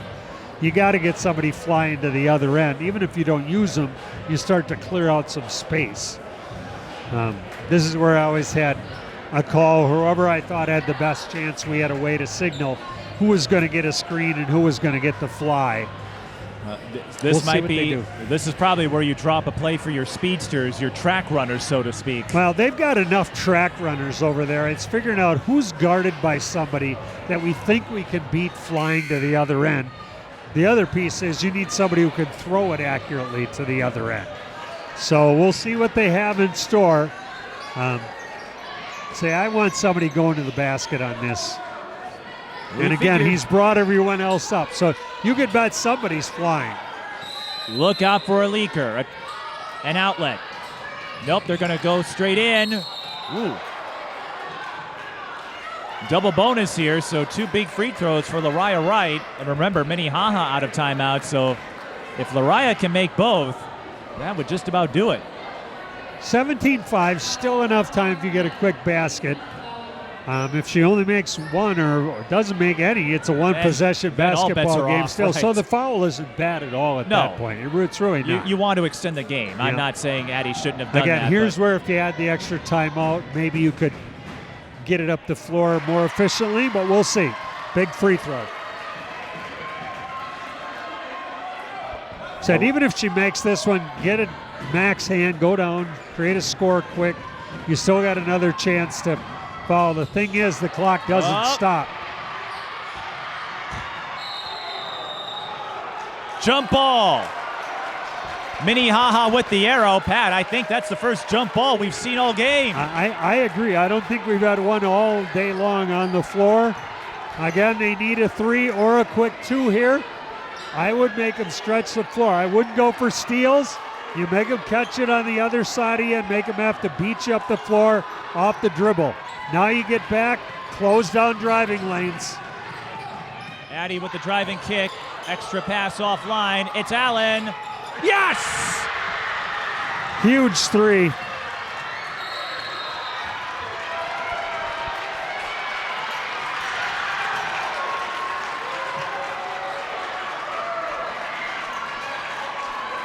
Amina Allen just sank her first field goal all game. The interesting point, and you can coach this all you want, but there was a case as a defensive team. They allowed her open floor to get down, so then it forced you to come off your player to help, which led to the reversal of the ball. Outstanding offense by Minnehaha. They knew exactly where their shooters were going to be. They reversed it till they found the open one. And again, you think defensive strategy? If you kept them on the other side of you, not running past you, it makes it a whole lot easier on your defense. Nothing wrong with coming up the guard. You just can't let them get it by you, going by you on the dribble. Now, they did put 0.8 of a second, 1.5 on the clock. Of course, going back to the pro situation, you cannot advance the ball. You can at the college level now. So Minnetonka, if they're going to throw up a heave, it's going to have to come 94 feet away. Remember, 10 extra feet on the college courts. Again, here's where you try and get a screen for whoever you want to get the ball to, so you can get the ball preferably coming to their right hand. So you got time to maybe take one dribble and put it up. Double bonus. So Minnehaha cannot foul here.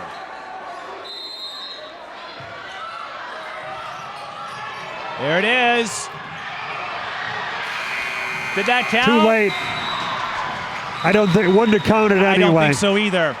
There was a great play by Brian Cosgrove's team. They ran it. She couldn't afford to take the extra dribble. Had to catch. She had time for maybe one dribble and a shot, but it was a great play. You got a great look at, hey, we get bonus basketball. 4 more minutes, and Providence is going to have to wait a little bit longer. They're raring to go. Raylan, do you have 4 more minutes in you? What about you, Elliot? That's a great comeback right now for Minnehaha. Again, I told you, it was plenty of time left. If you played good defense, you forced the other team to have to make free throws. That's why I rarely, as a coach, wanted to hold the ball with the lead. Keep looking for easy baskets, because even with great players, there's no guarantee you're going to make the free throws. And even if you make 2, the other team can go down and get a 3, and you're losing ground even by executing. And if you score at the line, the clock is stopped. So Correct. You're not taking away time. But how about Minnehaha? They had seemingly every chance to tie it. You thought maybe they were going to run out of gas, and we'll see who ends up winning this game, but they had at least one more play up their sleeve. Credit to Coach Givens.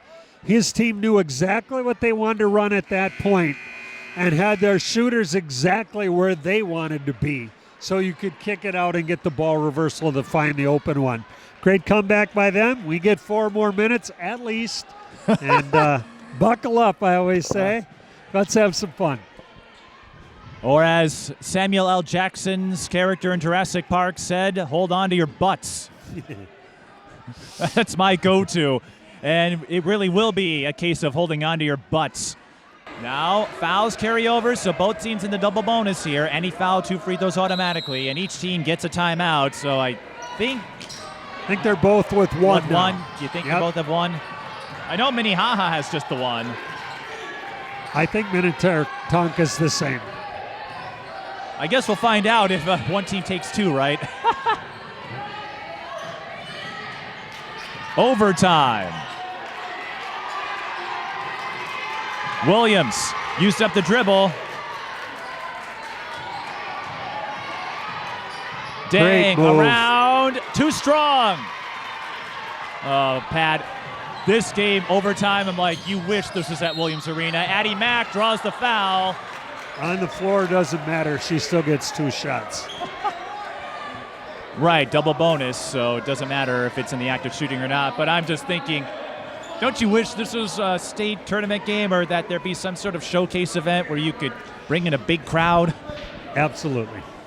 Addi Mack Now, if you've noticed, Mike, Lanelle Wright's been out of lineup. I heard she had a lower body injury, and I'm betting that's part of why she's not on the floor now as their floor leader. I'm looking to see where she is. She's sitting on the bench over there. I see where Addi is, knocking down free throws. 19 of 26 is Minnehaha, and Addi Mack goes up to 33. We've had a great day of basketball, some close finishes, but this one, a battle to the end. Williams got it. Great setup, great finish. We're even at 66. Addi. Nearly a double dribble. Didn't see anything off the screen. Foster in trouble. Deflected, so no backcourt. Hill. Another blocking foul. And by your count, Pat, I know you can chart fouls more effectively than I do sometimes. Is Lanelle in any kind of foul trouble? As I've got it now, nobody's in any serious foul trouble, so. And they haven't been announcing it at the scores table. This is where you need a good person on the bench to make sure they're tracking this and checking it with the official table. Sinae Hill missing the front end. Again, watch the block out now. Step up, take your person off their spot so you can control the long board. Sinae will take a split. You think how many offensive rebounds there have been in the last few minutes just on missed free throws. Well, there won't be any on that instance, but this one not over yet. Great pass. Williams. Fine kick out. Oh my goodness! Now she had a couple of players on her. I thought Williams was in a favorable spot for a post-up, passed back out and threw it away. The help came over. She saw the help coming, just didn't make a very good pass. So she recognized the help defense and just a bad pass. It happens, but you got to shake it off because Minnetonka can still win this one. Again, here's where I like the shot clock. I think it's improved our game greatly. Addi Mack, whoa! Well, Addi Mack, Pat, she knows what's coming. It doesn't faze her one bit. Big players make big-time plays. For the tie, off the heel. 3 black jerseys. And nothing to show for it. A foul.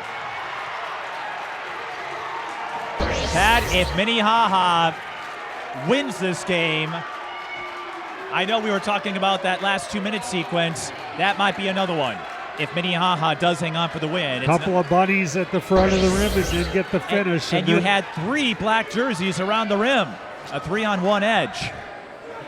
Of course, it's easy for me to say being up here, but as a player, if I were down there, I know that's a bucket I'd really want to have. You know what? More than 2 women's basketballs fit in that hole, and still, how many misses? Foster missing the front end. Remember, 1:45, and both teams have a timeout. With the shot clock, it's not anyone's game yet. Especially in these bigger floors is where I really like the shot clock. A reprieve for the Skippers as Foster misses.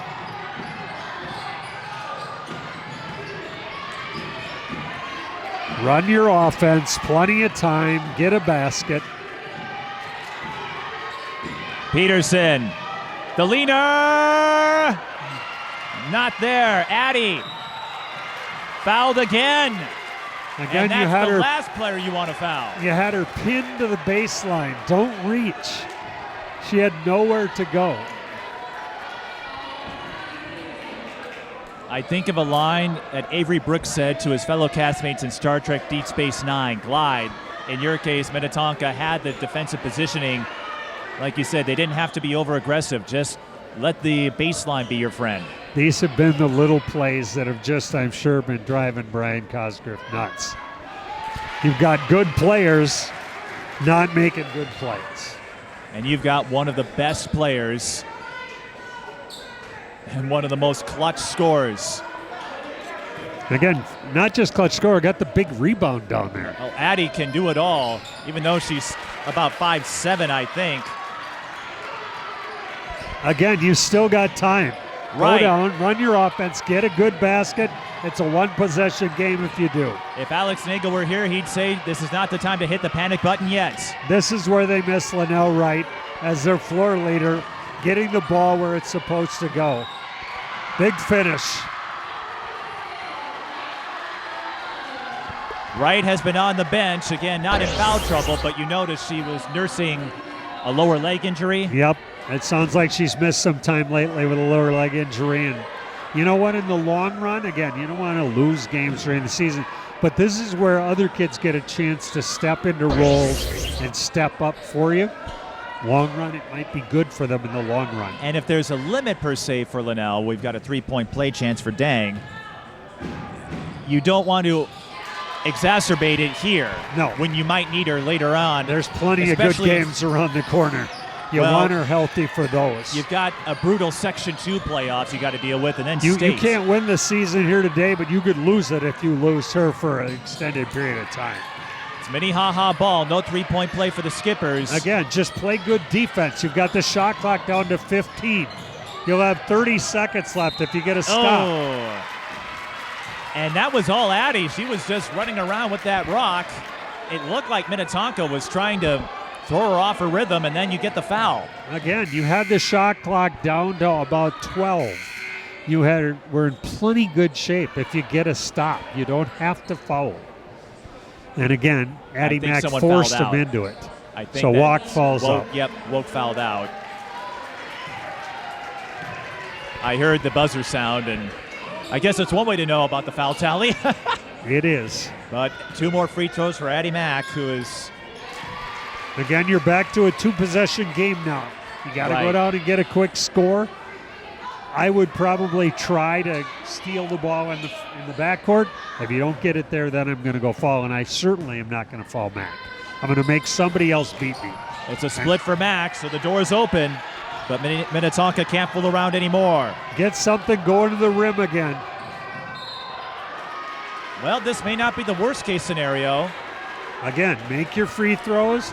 It's a 2-point game. The shot clock will be off. Right. But again, go for a double team. You've got length. Use your length. See if it'll create a turnover for you. If you get the ball out of Mack's hands, then we talk about let's foul somebody else. Don't let the best player be the one going to the free throw line with the game on the line. How irritating do you think it is for Lanelle Wright, who again has been playing through some injuries, it sounds like, but you know she wants to be out there. It's in huge. crunch time like There's this. no doubt about it. But this is the nature of our game now. You know, it feels like there's more injuries every year, and more of them are long-term injuries. Is it overuse? I'm not sure. Because we train players better than ever, you know, and you'd think we'd have less injuries, not more. I know how physical the game is, and it's key players that are getting injured. Ari Peterson making both. Minnetonka will take their timeout here. Here's where they're going to try and double team Mack, make somebody else catch the ball, and see if you can get a turnover that way. And I'd say Brian Cosgriff, if I were him, and I am nowhere close, but if I were him, I'm saying whatever you do, do not foul number 5. This is where a great coach like Brian, they practice this late game stuff. You put yourself in all those scenarios. Who's got 4 fouls and can't go up and foul in this scenario? Or we don't want them to foul. Who are we trying to keep the ball away from? And how are we going to set up our defense so they can't get the ball? You know, that becomes the strategy and what you need to work on in these scenarios. They've got enough length. They should be able to put some pressure on the ball. Now, the ball can move. You know, the ball can run the baseline. This is where I used to run a pick play on the defender on the ball. I would tell the referee we're coming down and screening the player out of bounds. So they'd move down the baseline and try and get that player trying to contest the pass to run into our defender. Addi Mack, 38 points, I should say. What difference does it make with the role she's put up? 7 points in the first half. Give credit to Addi. Figured out a way to get around that defense. They were face guarding her all throughout that first half. Found an advantage with her speed, and ever since. Much like Madden Greenway had her earlier in the season, both first halves not very good at all. Second half showed their greatness. This would be a great win for Minnehaha. That's what the greats do, though. Addi and Madden and Tori, they don't let a bad half interfere. Uh-oh! Again. Minnetonka ball. Oh, my goodness. And no time goes off the clock. All right, here's the question. Did I miss Mack fouling out of the game? She's on the bench.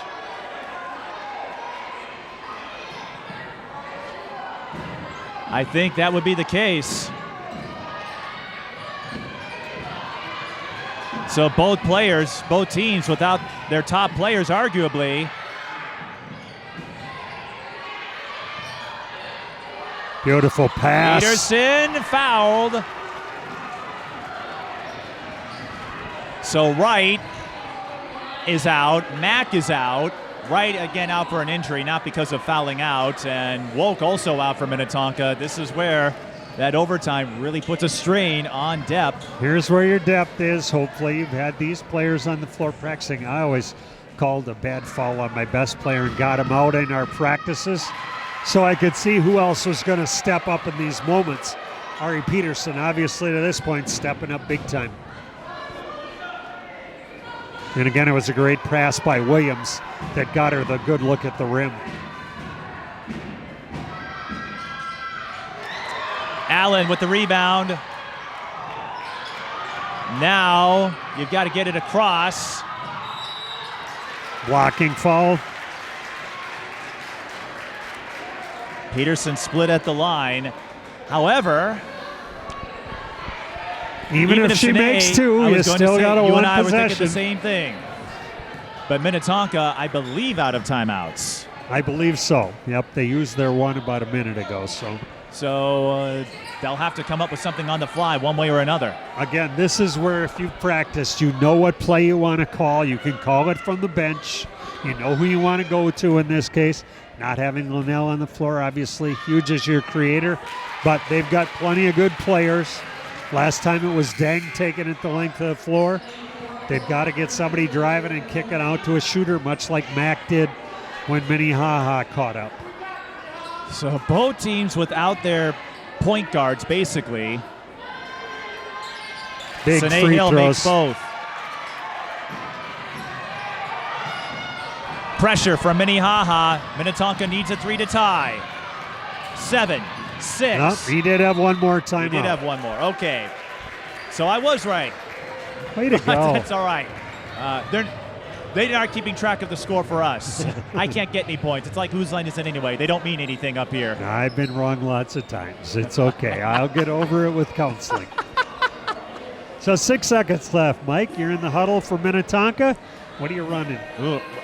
I guess the question is, the hard part, you don't have Lanelle Wright, so it's like whatever you're running, you need a three. Lanelle can get you that. I'm looking at this roster here, and I'm not trying to stall. I'm trying to see who else might be. You're probably looking for Daing and Peterson. Daing They're had a probably couple. your best 2 3-point shooters on the floor. Peterson doesn't I would have say one, though. I'd be Not in running this some game. screen-to-screener type stuff. I'm screening for one of them, and then I got another screen coming for the other one. So I've got 2 of them breaking out to get a shot at the 3. You know, I'm telling them, if somebody drives, you've got to get yourself open out on the line. If I'm Minnehaha, I'm saying we're switching everything out on the 3-point line and forget about anybody going to the basket. They don't matter. Force the person to drive to the basket. If they go inside the 3, let them go. If they score the layup, the game's over. They have no timeouts. So even if they score a 2, they can't stop the clock. I would think Daing is your first choice. If not, you'll need a second choice real quick. but you got to get it in first. There's Daing. In trouble. Out of bounds.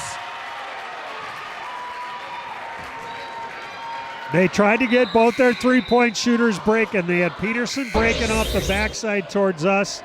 Daing cutting towards the corner. Just mishandled the ball. It was good defensive pressure. She beat the screen and was there to pressure as soon as she caught the ball. Pass wasn't perfect, but the defense was excellent. Well, Minnehaha, I guess, had an extra timeout as well And that I didn't know about. well, they got their one for the overtime, right, so that's and what they just used. Did Again, they call one before? Here's No, here's they did the, not. You're right. Here's the danger. You have no timeout left. Here's where you have to be up on the ball because now the inbounder can't move. So she has to throw the ball in from the spot she gets it. Here's where you put your longest player on the ball. You face guard everyone else, and you try and hope they try and throw long and throw it away. They threw it away on the last inbounds down there from the baseline. That's what you're hoping for again. And your best ball handler and passer fouled out. So it's not over yet. We saw Minnehaha throw it away earlier. You've got to force them to throw it the other way, over the top or around someone. They've got plenty of length to harass the ball. They're throwing down from the corner, so it's not an easy place to inbound it from at all. And if Minnetonka can snatch it, they'll have time.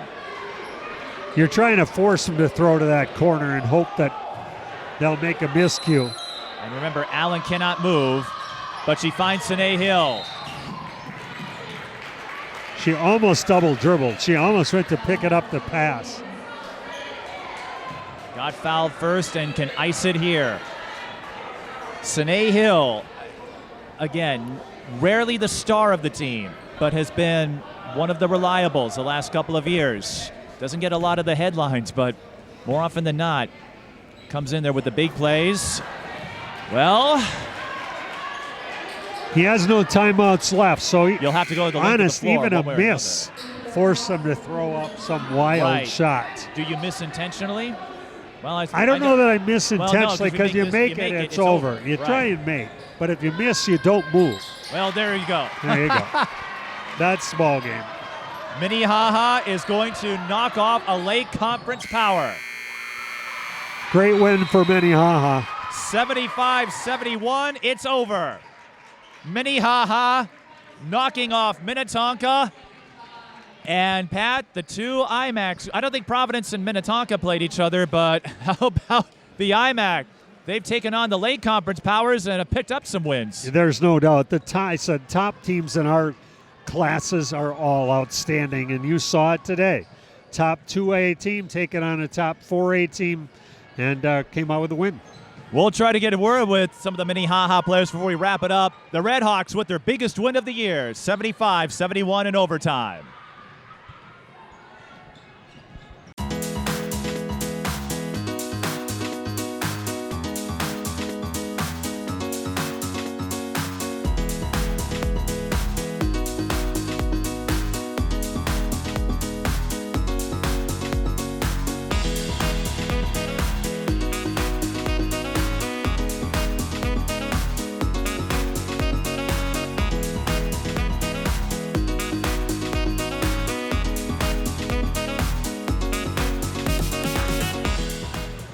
We're joined by Addi Mack and Sinae Hill. Addi, we've been talking about how great the Lake Conference is. Apparently the IMAC is one to watch now because you and Providence have taken on the Lake Conference teams and have wins here.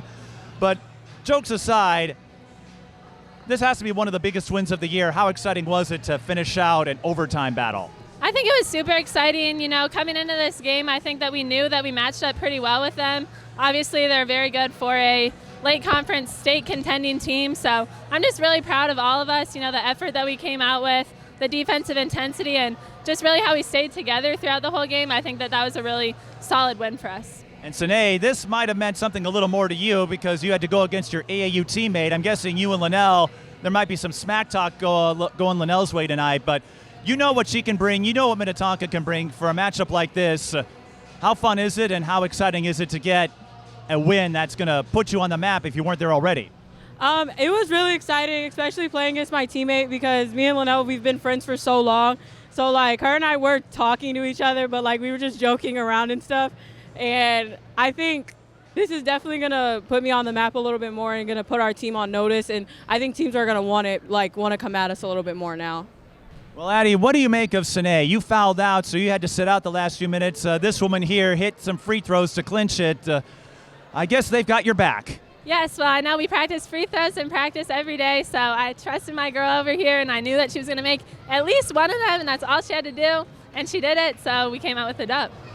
And Sinae, I know you're not worried about headlines. Addi gets a lot of attention because she gets about 5,000 points every game. Okay, maybe not that much, but to come up clutch like that, I know free throws don't make highlight reels as much as the rest of your play does, but to come through when your top player is out and you have to soldier through the rest of the game, what does that say about you, this team, and your confidence? For our team, it shows that even when our best player's out, that we're still ready, we're still going to stay together, and she's still going to support us no matter what, and we all stepped up to the challenge without her being on the floor.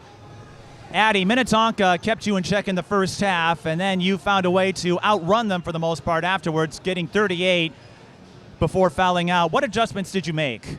I'd say just the defensive intensity. You know, I think our defense really dictates our offense. So obviously I think I got some good shots off in the first half. They just weren't falling, but every half is a reset. So I just really, talked to Sinae, talked to Mina, tried to find easier ways for me to get to the basket, and I just kept attacking them, and it worked out well.